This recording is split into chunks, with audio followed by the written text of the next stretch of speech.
Yeah. Let me share my screen, and since we will be taking turns in speaking, then maybe we'll present each other as we go, and that might be giving everyone the best attention. Just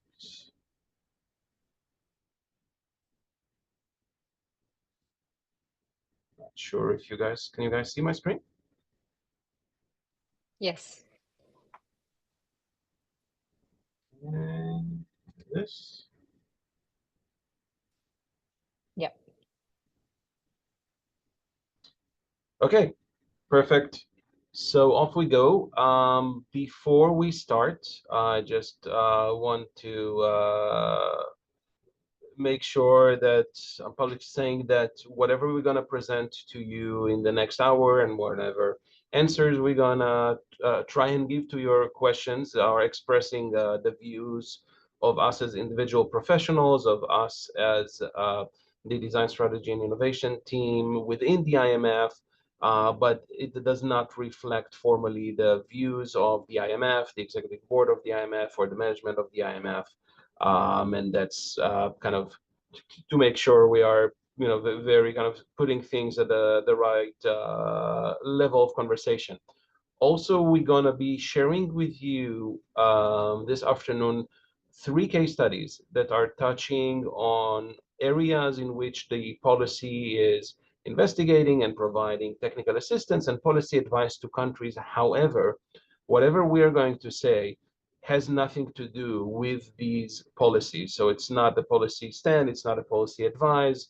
It's really talking about the design process and the data storytelling process in support of the mission of the IMF, in support of whatever research or policy advice or technical assistance the IMF has been giving. So again, you may pick up on some stuff that are related to policy questions, but we are not going to discuss or express any views about any of these policies this afternoon. I got a voice in my ear going on. Oh yeah, you're teaching. I assume that's sorry. I need to mute, please. Could you please unmute? Thank you so much.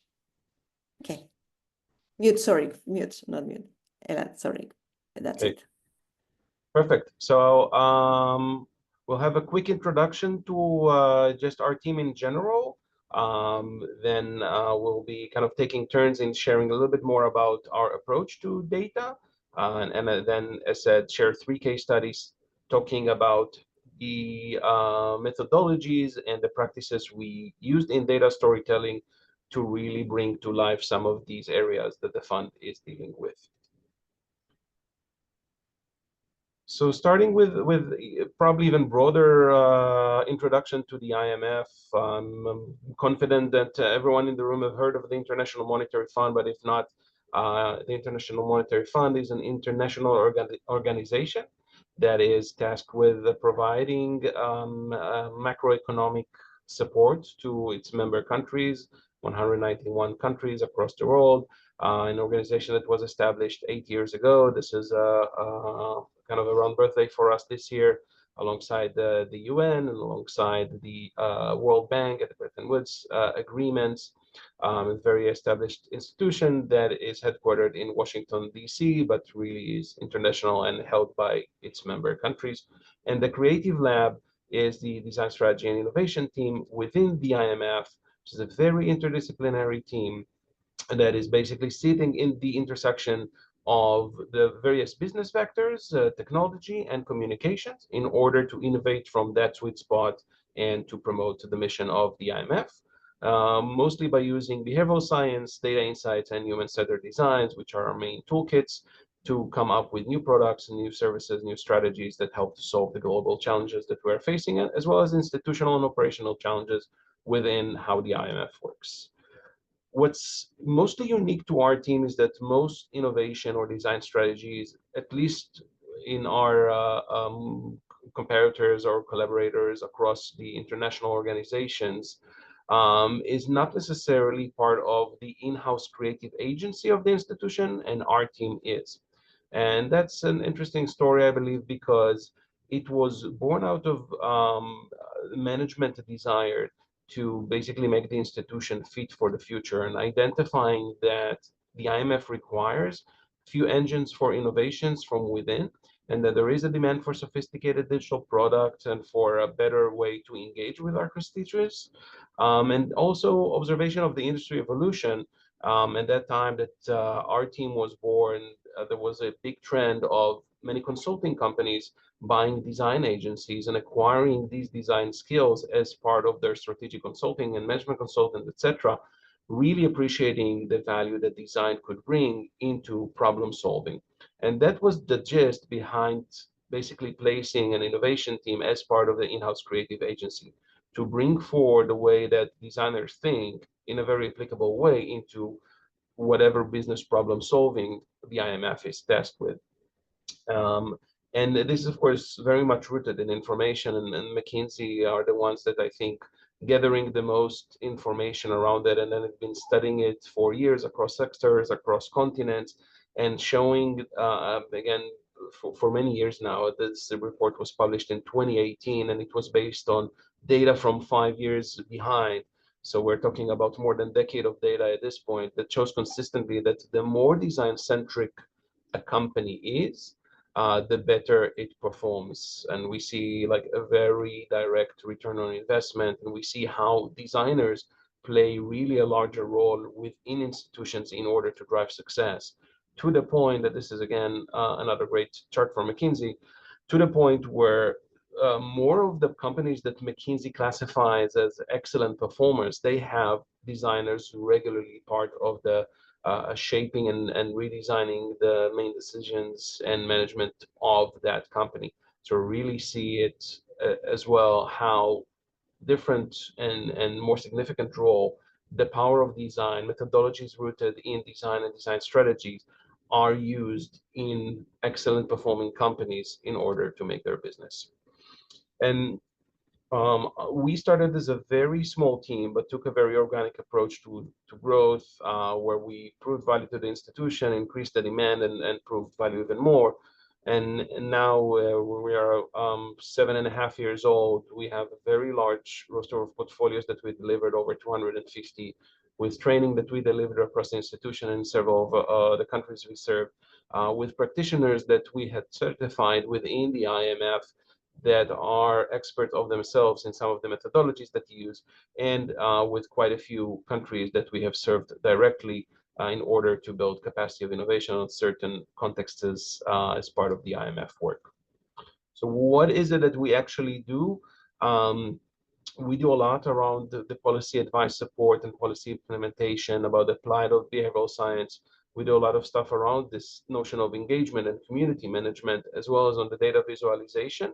A lot of it is around also UX and the product design and development. A lot of it may be associated with digital transformation support, again, both internally as well as externally to various countries around the world.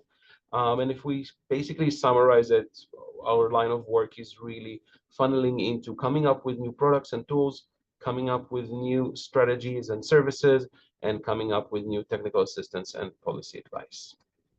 Also very proud to share our team had won quite a few industry awards for good designs on the products that we have spun off, so we're very much out and about.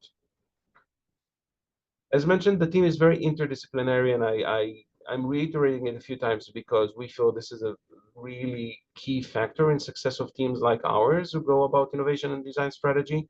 We have almost none of our team members share the same skill sets. We're currently a team of 12 people, and we have service designers and UX UI designers and researchers and strategists and developers who could build the things, and operation and project management and behavioral science and digital innovation specialists and creative directors, and everyone bring their unique angle. We also have community of experts and search engine optimization and the UX writing, etc. So it even goes beyond the regular FTEs of our team. We work a lot with freelancers, design agencies, behavioral agencies, etc. And some of the faces of our team you're gonna see in the next few minutes, but not all of them. So we like to show off when we can, because we have just like the best team in America, hands down. And then we also use a lot of toolkits. So it's not just about design thinking and behavioral science. We really are diverging our disposals as much as we can and borrowing whatever makes sense to us to borrow, whether it's from Agile, Scrum, or Lean Startup, or design systems, and of course the various UX methodologies, and other types of innovation toolkits, strategic foresights, etc. And we really keep on learning new methodologies to pick and choose whatever tools from these could help us come up with the best products that we can. And I will now introduce to you Alicia Tuku, who is the service designer of our team, who has huge experience in working across various regions in the world in streamlining really massive services and coming up with super impressive strategic approach to problem solving. Thank you, Elad. Let me just share my screen real quick, and I hope. All right, give me a second. Okay, can everyone see my screen? Yep. Awesome. Thank you. Thank you, Elad, for the introduction. My name is Alicia, and I do service design and product strategy at the Creative Lab. And Elad just mentioned about the various methodologies that we use. And today we're going to talk to you about our approach to data. Now, let me go on to the next slide. Right. So we spend a lot of time on user research and product testing to understand the people who will be interacting with the data at the fund. Many of these are economists, mission chiefs, and people on the ground who do research, analysis, modeling, reporting, and all of these different functions. As Elad mentioned before, some of our high-level indirect goals are to help with policy advice, to help countries build resilience, and to drive some transformational changes. In our domain, we're looking more from the design and strategy side. And over time, as we interact with these users, we have realized that there's an increasing need for more granular and timely data sources. And these go beyond traditional official statistics in some cases. And I'll talk a little bit about that as we go along. So the way we do this, the way we help product teams across, the way we help teams across the fund, different departments, different functions, is by using a methodology called human-centered design. Human-centered design is a philosophy that places people at the core of the decision-making process. It involves understanding the needs, challenges, and behaviors of these end users to create solutions that resonate with them.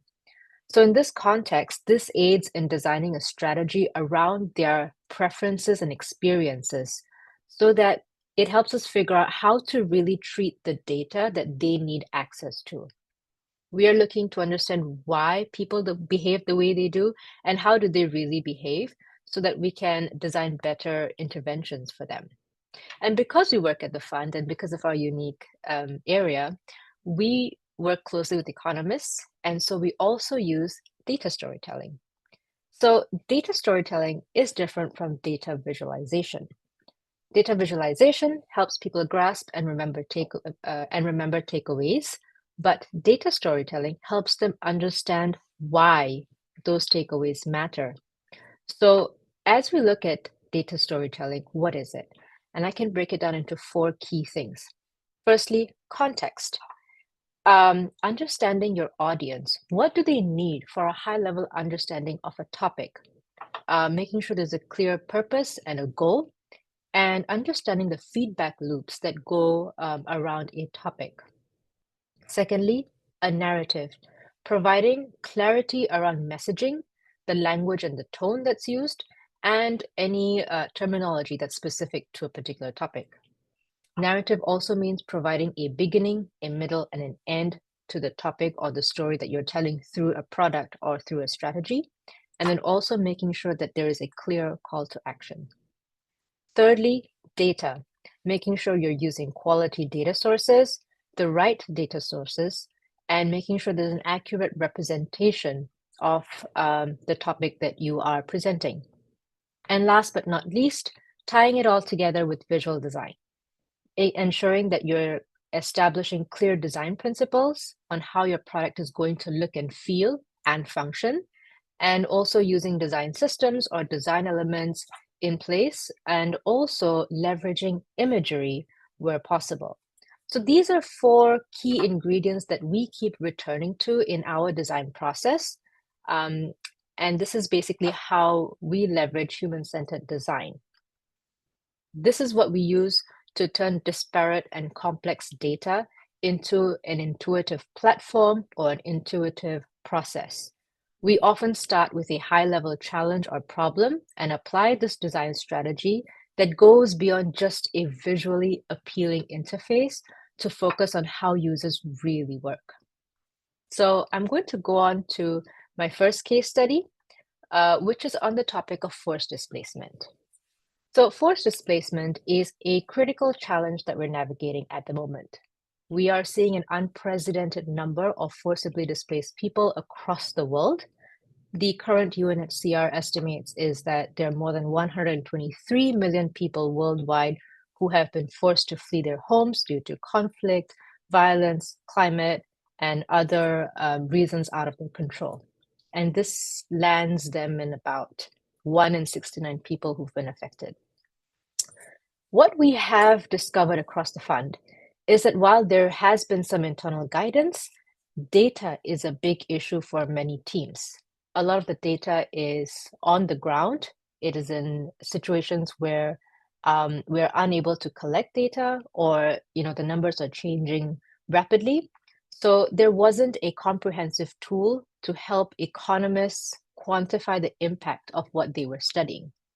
And by quantifying the impact, what I mean is having the right data at the right time with the right context to produce the reports that they needed to. So what we did was we looked for a way to unify this fragmented ecosystem. How do we prioritize the missing pieces? And most importantly, how to ensure it fits seamlessly into economists' ways of working without being an additional learning curve for them. We ran a few weeks of user research and interviews, and we learned some important things. Firstly, they were lacking a broad overview of the context of forced displacement, and even the right language to use. Now, many of them would respond to words like refugees and migrants, and they were not aware that forced displacement is the accurate umbrella terminology that all of these other terms fall under. So education was one chance that we could use. Secondly, many economists were starting to experiment with triangulating official sources with third-party sources, such as LinkedIn data, Google mobility indicators, flight patterns, mobile phone usage, satellite data, and they were using these to create a more accurate picture to make sense of the situation on the ground. However, they're not trained to do that. So it has been a learning curve for many of them. So to that note, they were constantly thinking about how reliable the sources were and how we could look to reduce errors in the estimations that they were making. So as you can see, through this research, we consulted a wide range of economists, mission chiefs, division chiefs, and users at the fund. And we looked to prioritize and experiment with our approach. So these were some of the insights that drove the strategy behind our approach, ideation, and the features that we prioritized. And the understanding of how they access tools and analyze data helped us to design an experiment with multiple features. So a quick view of some of the elements on the platform. I'd like to just mention a couple of things. When it comes to context, which is the first of the 4 in the Venn diagram, context for communication. Most data platforms internally start with a country drop-down selection. However, we understood what economists look for when they're new to a subject, and therefore we tested with a slightly different feature. For example, going for a category or topic-related approach as opposed to a country approach. So that was one of the features that came out of how we understood the context of the topic. Secondly, when it comes to narrative, this entire tool is designed on Power BI, which is a visualization tool, as many of you might know. But instead of a few tabs of charts, we designed it with a flow and a story to simulate a rich repository and being able to tell a more holistic story. We wanted economists to be able to navigate through in a way that was intuitive to them, and they could actually use it to get the most out of it. And last but not least, visual design. One of the really interesting insights we had during user testing was about the power of visuals. This data library is incredibly valuable, but it can sometimes feel a bit dry and hard to connect with on a personal level. So many economists actually appreciated the human context, and they said it reminded them of how their work was meaningful and why it was important that they got it right. So what we did was actually we worked with UNHCR to secure some humanitarian photographs, and we made sure, of course, that it ensured that it fit within the fund's brand guidelines. So these are just some ways that we used data storytelling to guide our product build. And this is, and I'm going to pass it on to Cody, who's going to take us through the next case study. Cody, can I pass it on to you? Sorry, yeah, just going to share my screen.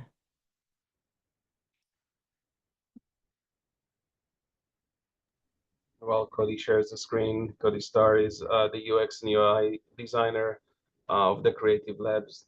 Been part of our team for a few years now, and beforehand, he was the head designer for the digital team at the White House during the Obama administration, and was involved with several campaigns of such, supporting many organizations within the US in digital strategy and development of new digital engagement, digital tools and products.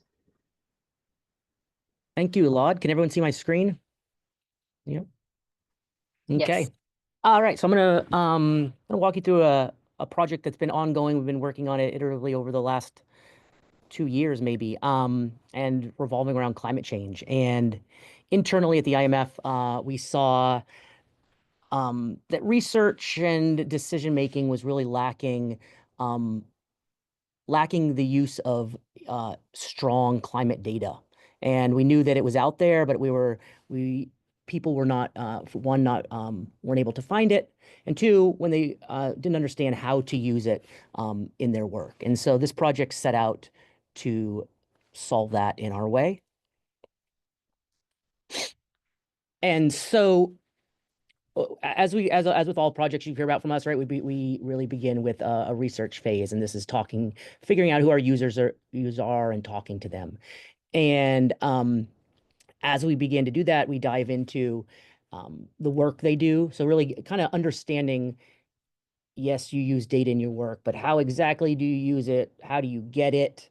Once you get it, what do you do with it? Is it live on Google Drive, or is it a database, or do you save a sticky note, in the corner? Most people just have a sticky note of like, okay, these are all my data sets that I use often. So kind of really figuring out how users use the data, and then what they do, what are the outputs afterwards? So are you taking a screenshot? Are you doing your own analysis? And so this project began similar. We did all of those. And the first thing we really realized is, as we're talking to people globally, we're talking to economists and policymakers and journalists, that people talk about climate change in different ways, and people are using different terms, and that at the IMF we know we have all our own language, and when we talk to other people, they're like, what are you talking about? We're like, that's IMF language. So we wanted to make sure that we were talking about climate change in a way that was going to resonate and as much of our audience would understand. So we did a lot of work in the beginning of this project on the terms and the descriptions of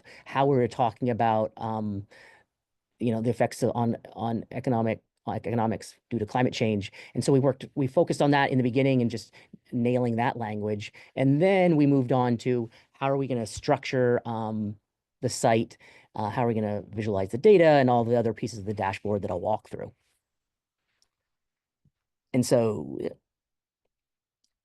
after having this common set of language, we needed to tell a story that our audience can use, right? So this data story is not about scaring everyone or making everyone feel hopeful and then going away and organizing in their community, but really we needed our audience to see the data, understand it, understand how they could use it, and then take it and integrate it into their work and their decision making so that the policies and research they were doing were more effective.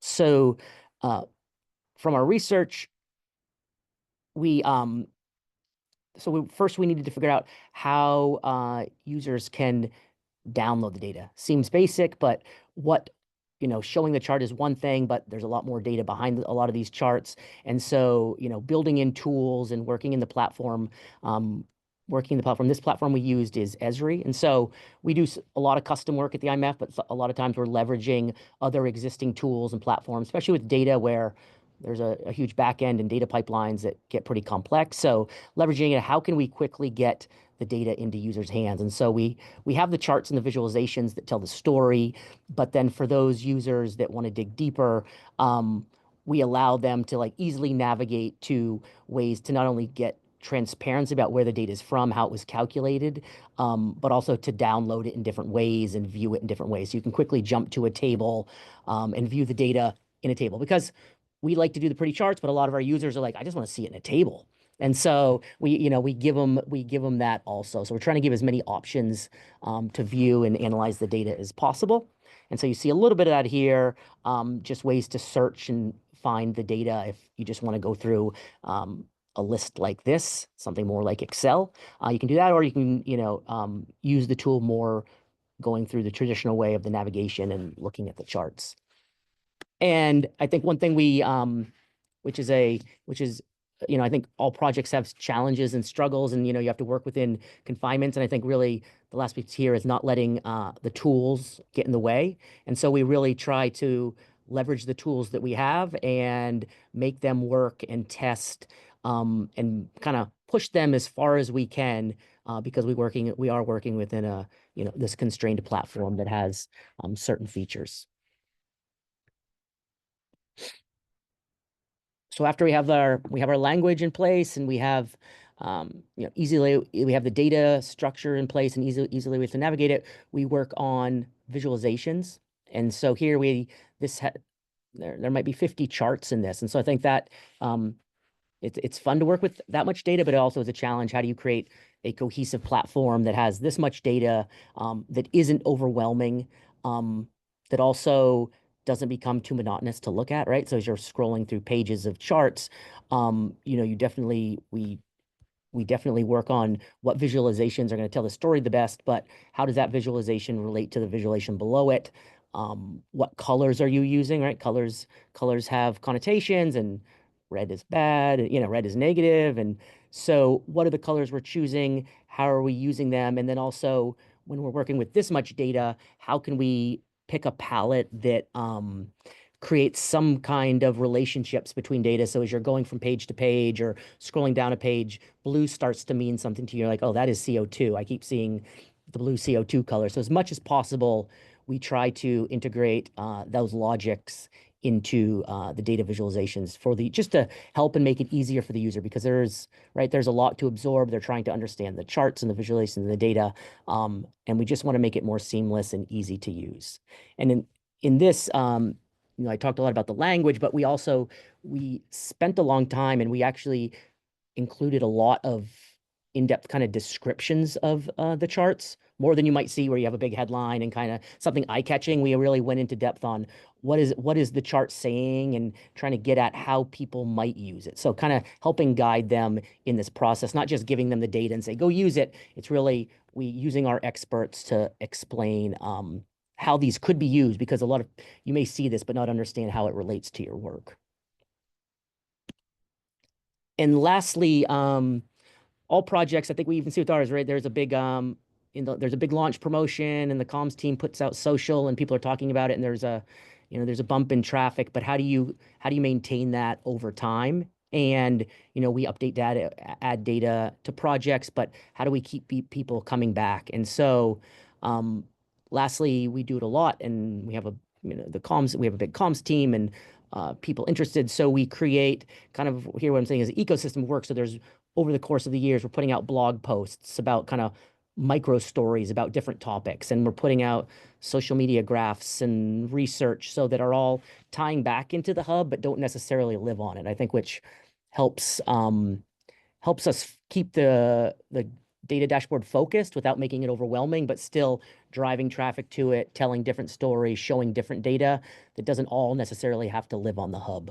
So keeping the interest up, letting people dig deeper. And that is what I have. I'm going to pass it to Mariangel. Thank you. Talk about And what? if you could leave the slides up, oh, too late. Do you want me to keep the slides up? Yes, please. Yeah, I couldn't figure, it's not working for me to share. Maybe could you bring the slide up just to introduce Mariangel Villalobos, who is a researcher in the Creative Lab at the IMF. Mariangel holds a PhD from University of Maryland in anthropology, and she is responsible for a lot of the wealth and depth of the insights that we are able to tease out as part of the processes that we take that you just heard of, whether it is in the discovery way of really understanding and identifying what problems should we solve for and what types of data and data framing and data storytelling would be useful for end users, all the way through testing various feasibilities and learnabilities and other aspects of ensuring that the data is indeed telling to people what we aim for it to tell to people, and that indeed it is consumed the way our design was purposing it to be consumed and used. So, Mariangel, please. Thank you, Lad. Okay, so I'm going to talk about our next, this is our final case study. It's on a platform that's called Portwatch. And the initial challenge that the team came to us is they were saying, how may we assess the trade impact of actual and future disasters? So you might remember during COVID or with issues like with the war in Ukraine, trade has been disrupted, and it's really something that affects everyone's lives. So it's a very interesting challenge. On the next slide, you can see on the right, this is what we call an IMF working paper. It's a research paper drafted by specialists for specialists. So this is something that I really like about working with the IMF. You're talking with people who are top of their field. But what happens is that then you have this kind of 40-page paper. It's very dense. It is very difficult for people. Like on the abstract, it says this is an easy to follow approach, but it's easy if you have spent, many years working on this kind of topic on environmental science or economics, trade. So that's the initial. This is how it started. As you can see from the title, it says it's tracking trade from space and application to Pacific Island countries. So initially, this was the audience, as these countries are particularly vulnerable to climate change. They're very dependent on trade and also on things like tourism. So this was the target audience at the beginning. On the next slide, you can see another close-up of the paper. You have this kind of the static data on the right, which, I don't know about you, but for me, it's very difficult to understand what's going on. But it's about, the impact of COVID and how it impacted trade. And then you also have all of these like complicated formulas that saying this is how you assess these trade disruptions. And then after this, the way that we tackle this is through participatory human-centered design. So as part of that, we carried out one-on-one interviews, and we didn't only focus on these Pacific Island countries. We went outside. I remember, for example, we talked to a journalist who really was specialized on Chinese trade. So very much going outside of that initial audience. It was not as niche. Based on that, we did usability testing. Cody, who you heard from, created a couple of designs that we iterated on. And then based on this and those interviews, we were able to really change the platform so that the language could be, it could go broader. So for example, initially it was only talking about disasters, like climate change disasters, but then in most interviews people were saying, well, what about disruptions? So so we were able to change that language, and then you can see on the platform, this was the very initial design, so we were able to change the language. People were also saying things as small as, I don't know the names of ports, I need you to make it searchable by country, so things like that. And then overall, we talked to 25 people from inside the IMF, outside the IMF. And like I said, this was a participatory process. So we also had design thinking sessions with the core team, the experts, who they all brought super interesting perspectives. And then on the next slide, I'm going to show you 4 different visualizations of what it looks like on the platform right now. So on the left,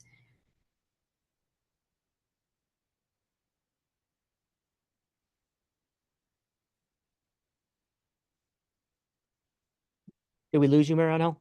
I think your audio went out. Not just me.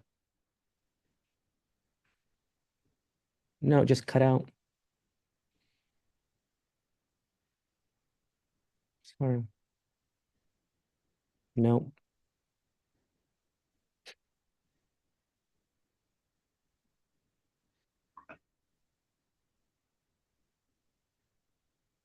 Maybe leave and come back. So we can keep going, and then when you come back, right? So on the left we have so there are, for each of the disruptions or events, we have specific pages built out so users can jump in and see, if there's a cyclone.